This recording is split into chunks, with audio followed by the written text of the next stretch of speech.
Hi, this is Grace. Today we're going to be making two different dishes that I was taught by my grandparents and my parents. So for the first part, we're going to be making vegetable medley with Brussels sprouts, carrots, and garlic. And for the main part of the dish, we are going to be making chicken Parmesan.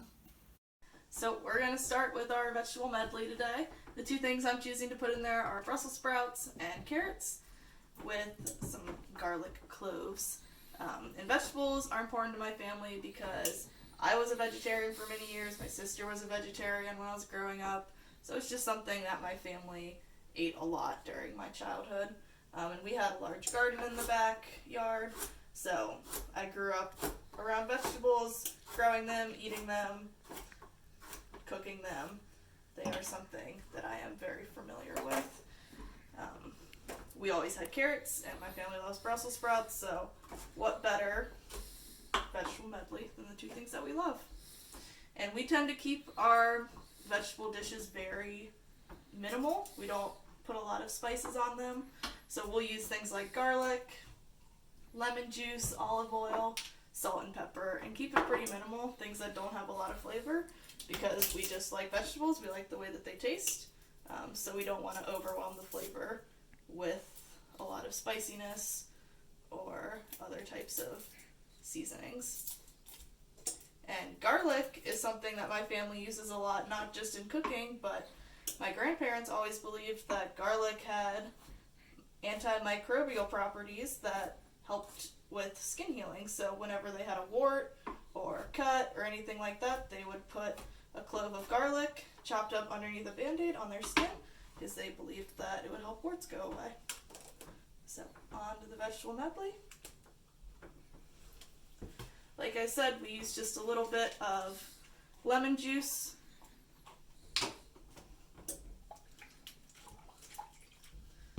some salt, I'm running a little low on pepper, but a little bit of pepper too, if anything's going to come out.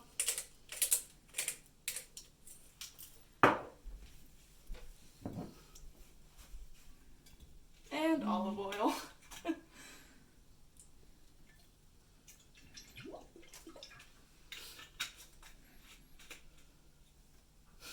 So for the main part of our meal today, we are going to be breading our own chicken for chicken Parmesan. I'll be doing it the way that my grandma taught me when I was a little girl, the way that her mother taught her, and presumably the way that it's always been in our family.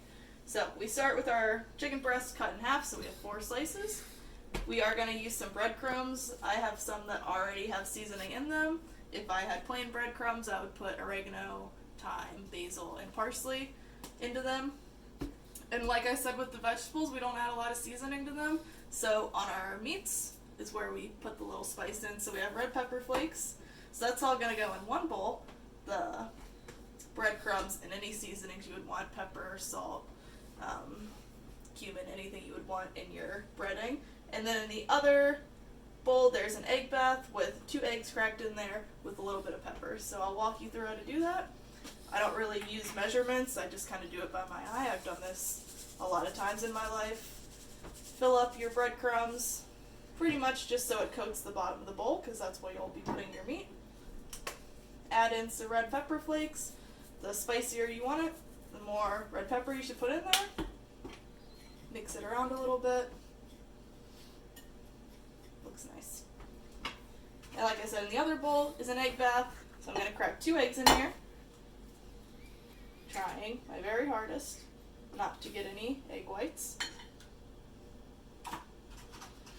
1 and 2. You don't need a whole lot. You just need to be able to coat your 2 pieces of meat or 4 pieces of meat, whatever you have.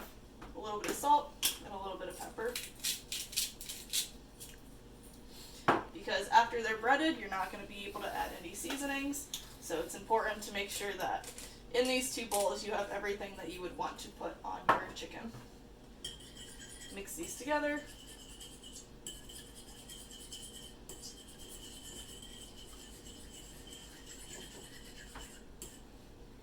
Perfect. You don't have to mix them super well, just to break up the yolk.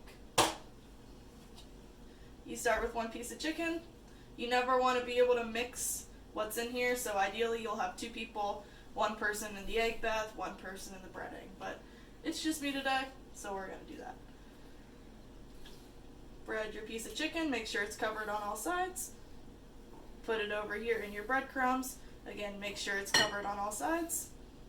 Right here onto our tray.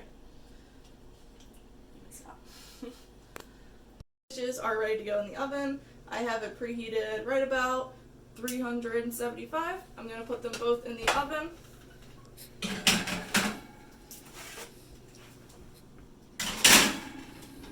In about 10 minutes, I'll take them out. I'll stir the vegetables. I'll flip the chicken over, put some tomato sauce on it, put them both back in there for another 10 minutes, and then add some cheese onto the chicken parm. So both of our dishes are out of the oven, ready to go. The vegetables are done. We don't need to do anything else with those. We'll just let them cool off. And the chicken parm, the chicken is done cooking. So the last step is to put sauce and cheese on them and then let those kind of bake and melt down. So you can do this any way you want. I'll use a spoon so that it's cleaner and just put sauce on top of your chickens. If you had this in the pan instead of a baking sheet, you could just dump sauce all over everything and bake your chicken in it as it's cooking originally. But since I don't have it in a deep pan, I just have it here. I'll just spread the sauce on now and give it a chance to cook for another 5 minutes. So we've got our sauce on, and next thing, I have mozzarella cheese. I like to put that on my chicken parm. Any kind of cheese will do. This is just what I had, so I really like cheese, so I put a lot of cheese on. 2 slices, about enough so that it can melt down onto your pieces of chicken, and then put it back in the oven for another 5 minutes or so until you see the cheese melted. Take it all back out, and it's ready to eat. Everything is out of the oven. Our cheese has melted on our chicken Parmesan. Our vegetables are done. All that's left, grab your favorite drink, make yourself a plate, and enjoy.